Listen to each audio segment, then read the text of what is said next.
Okay, we have to organize this train wreck called the Lamborghini because I've had this for a month and I've not done a whole lot with it because work.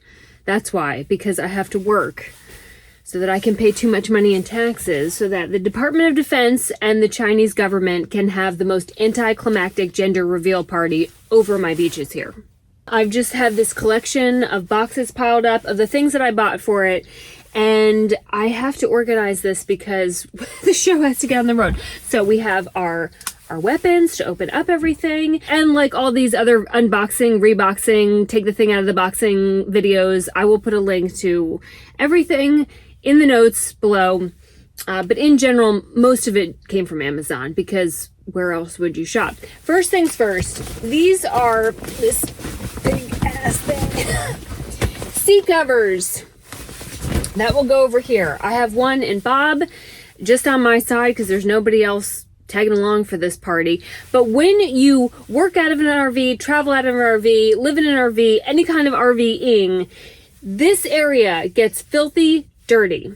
And you will inevitably be eating, drinking coffee or tea up here, driving with just your knee, balancing your phone, and your seats will get dirty.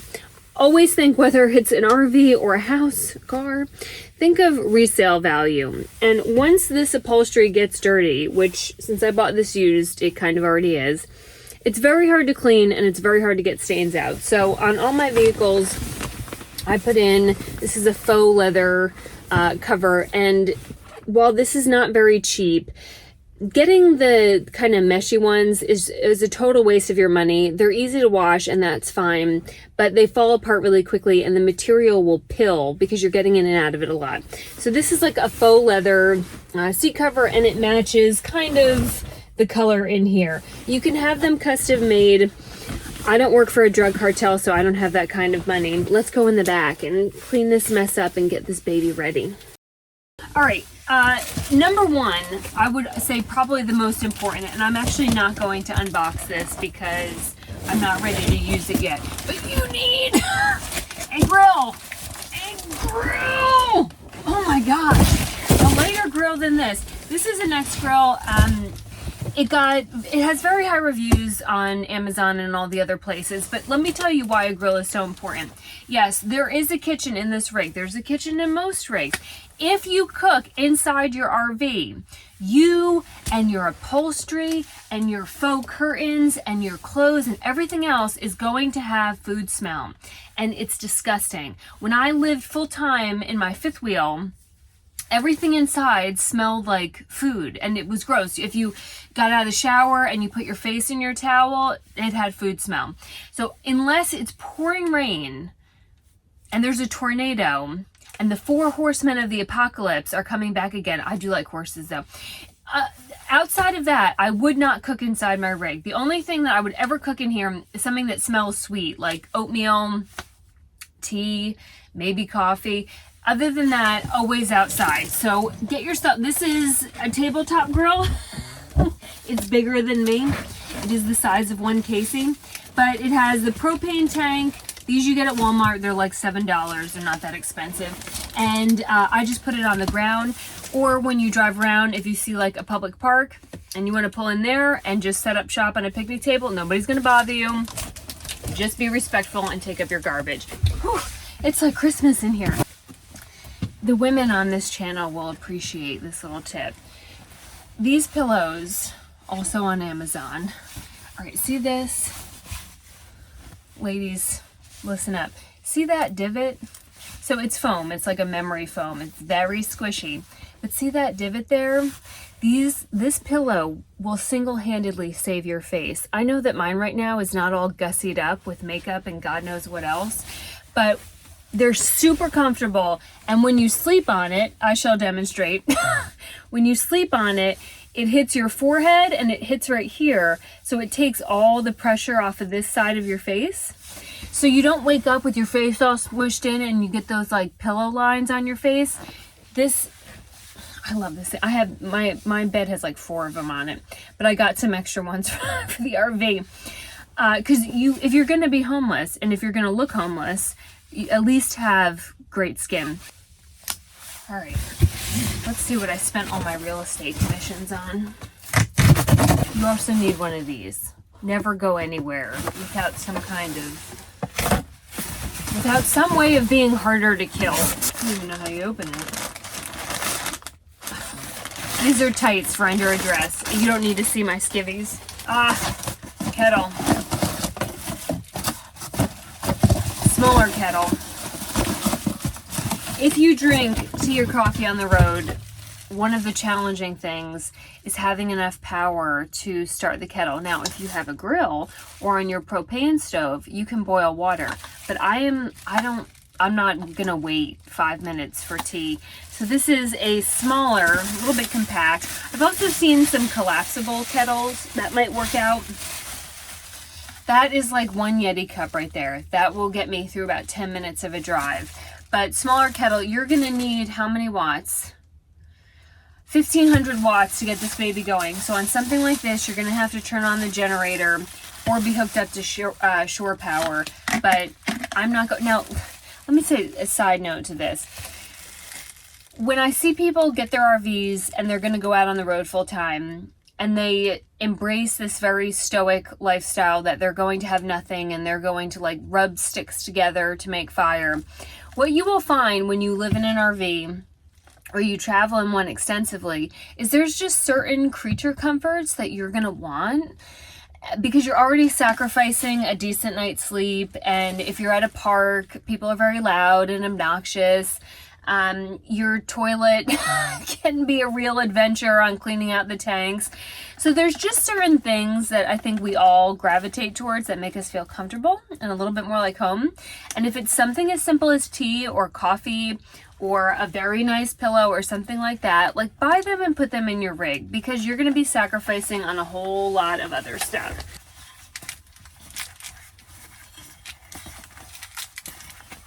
Oh, all right. Toilet paper holder. It is allegedly, that is a sticky pad. It's supposed to go like that, and then wall mount. You really don't want anything on the floor. Here's the other tip I have about toilet paper. Do not put your toilet paper down the toilet. People get so skeeved about that. They can't imagine taking their toilet paper and throwing it in a garbage bag or a side plastic bag.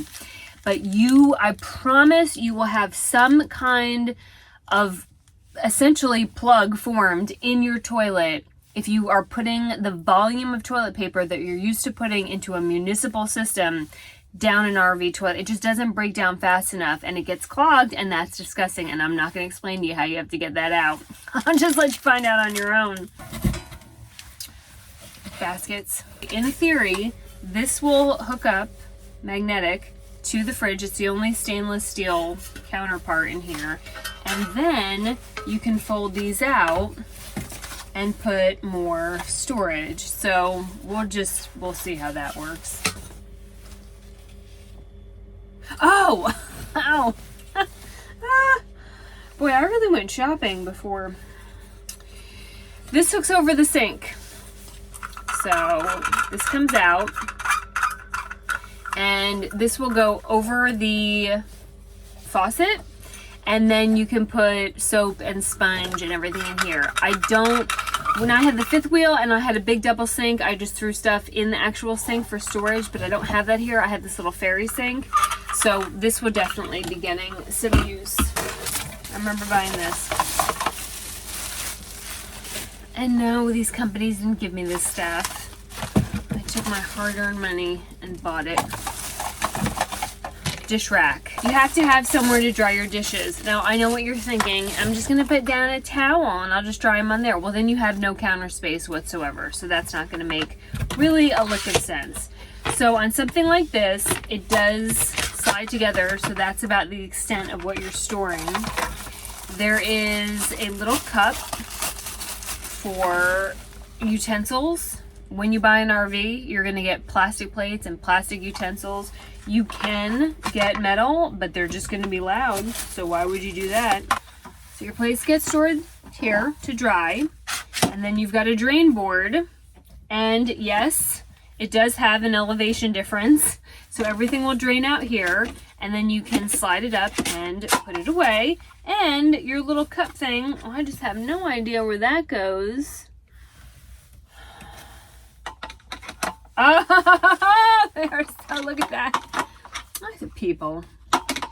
Usually awful, but sometimes very crafty. Trash. You cannot keep your trash outside. I see people do it. You are just asking for a raccoon, or in the South we have enormous bugs. You also have nowhere on a rig this small to put in one of those big trash bins, and there's nowhere to install like a pull-out one in the cabinetry. So these are fold up. See the fold? And pop out. They're small. They're like that big.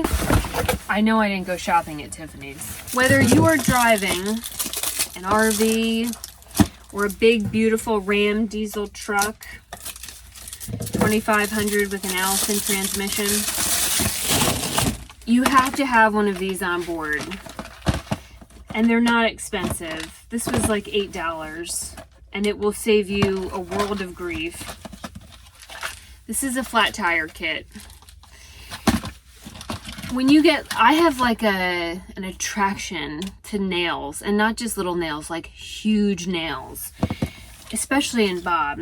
So what happens is, let's say you hit a nail and you take pliers and you pull the nail out.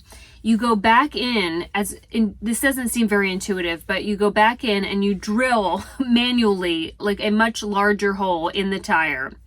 This is also good, well, for the same reasons that this is good. So if somebody approaches you when you're broken down on the side of the road, you can either threaten them with this or give them an opportunity to help you change your tire. One or the other. And then through this one, which has this sort of like needle head on it, you thread one of these. This is very sticky and tacky. You thread it, you shove it back in the tire, and when you pull it out, it will essentially plug the tire. Then, as an accessory to that, so now you've plugged your tire, and it is inevitable, especially if you were doing off-roading or back road, or in my case, driving through a lot of new construction sites, where I think the contractors, especially the framers in construction sites, I think they get to the job site in the morning and gather up all their nails and throw it like confetti all over the place, because they seem to all end up in the road. Small but fierce, like its owner. This is a portable air compressor, and the big thing to know about these, this one, it's not light but fierce and mighty.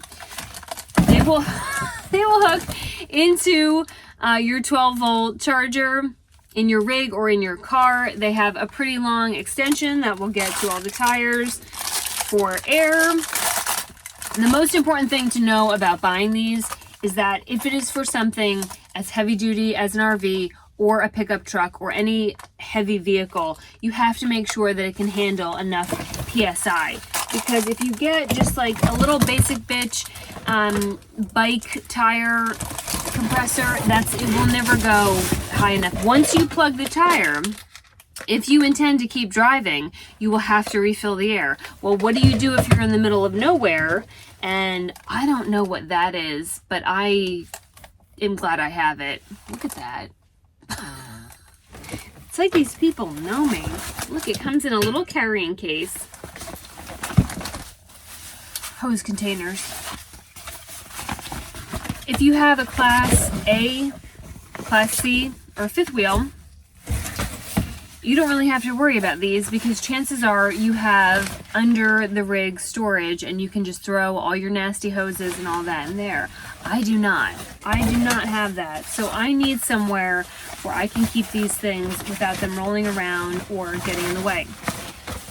I would argue that these are probably larger than needed, but here's the idea. They come out to a circle that's about 3 cases wide, and they are appropriately labeled, so even a Gen Zer can do it. But you just put your hoses and all that in here, and they're all like that, and then they can be stacked and stored away. So you have your electrical, And this one is the big one because this is the largest cable that you will have. This is the only hose I will ever buy for fresh water to use in an RV because it is made out of fabric. And so they compress very beautifully. Water filter.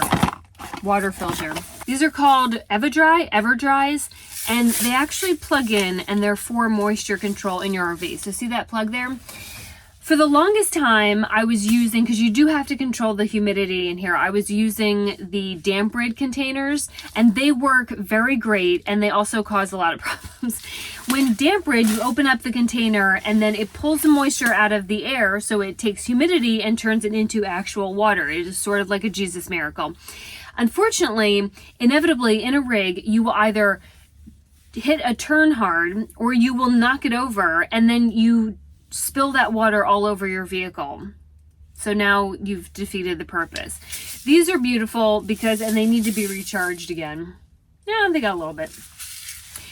They are orange. They're usually more orange than this when they're ready to rock and roll. And then when they're full, meaning they've pulled all the moisture out of the air that they can, they turn green. All you have to do, and this you can do while you're on the road, is plug it back in. The system will dry itself out, and then you take it off and set it on the countertop or wherever, and it will continue pulling moisture out of the air. So it is reusable, unlike a damp rid, which is not reusable, and it's sort of a one and done. No, it is a one and done kind of thing. These are no big deal. It's just a plug extension. I'm gonna need to charge all my batteries in here. I actually use these in my home because you get the USB and the USB, and then you get several plugs to get the most out of your plugs. Happy camper. I don't actually need this because I don't have a black tank. In the Thor 18M, it's a cassette toilet, essentially like a little poop Tupperware. So you just take it out and then you go empty it out in a regular toilet or in your toilet at home. However, I live in the South where it gets a bajillion degrees in the summertime, and no matter what tank you have, it gets really nasty. So there's all kinds of things you can do to help facilitate the breakdown of what's in your black tank and in your gray tank. I've tried them all. I've tried the little pods that smell like orange and hibiscus. Then you just have an orange and hibiscus smelling sewage system. This doesn't have any odor to it, and this was the only thing that I've ever found that actually really quickly facilitates breaking down what's in a tank and actually controls odor in it. It is not cheap, and I don't care. I would pay double for it because that's how good of a job it does. Let's clear all this out of here and start setting this thing up so I can actually use it, because once it's set up, the next thing that has to happen is it has to be wrapped. And my buddies on Patreon, we finally came up with a name to wrap this baby with. So we gotta get going.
Ways to go. What do I need? I need snacks in here. I need drinks. I need plates, silver, towels. I don't know. But you'd think I'd never done this before. I've done it plenty of times. But what am I forgetting? Tell me what I'm forgetting. Put it in the comment section. Let's get this thing put together so we can get the hell out of here.